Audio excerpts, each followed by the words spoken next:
baby was born. Why did you feel it was important to get involved in the conversation? Well, life is absolutely precious, and those children who are suffering disabilities or some other kind of anomaly or disease, they have every right to be born, and everyone's born to be protected and receive the best quality health care imaginable. I do think that McKenna is really a very heroic woman. She, left a very vulnerable situation where she was being economically coerced, by all accounts, to abort the baby. And remember, these late-term abortions are very dangerous to her as well. Not only does it kill the baby, it also is dangerous to her. And thank God that Ken Paxton stepped in so boldly, and then the courts backed him up to ensure that this baby receives every possible help with this problem with the heart. You did, Paul. It is a way of the disability can be treated. There's very, very state-of-the-art interventions that can be done, sure, and very high quality can be achieved.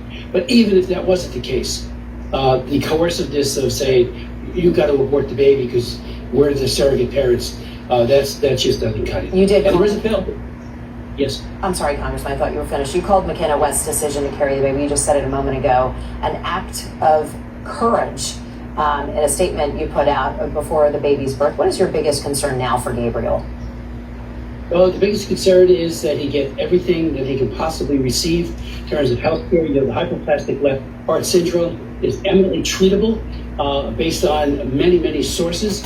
And because he's in Texas, a pro-life state, because the Attorney General has been so proactive, and that is Ken Paxton, this little baby Gabriel has every shot at a very, very fine life going forward. And again, his McKenna, you couldn't find a more, I think, courageous woman to say, no, I'm not going to be economically coerced. I'm not going to be told that I have to abort. There is a bill that is introduced, and it's a great bill, Preventing Forced Abortions Act of 2026, to take these surrogacy contracts where provisions are embedded in them that if the donors say that you have to get an abortion, you do, all of their economic compensation, that's economic coercion. This bill would change.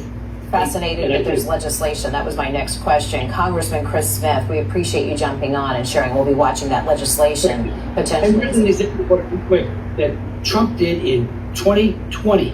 It's called the Protecting Vulnerable Newborn and Infant Children.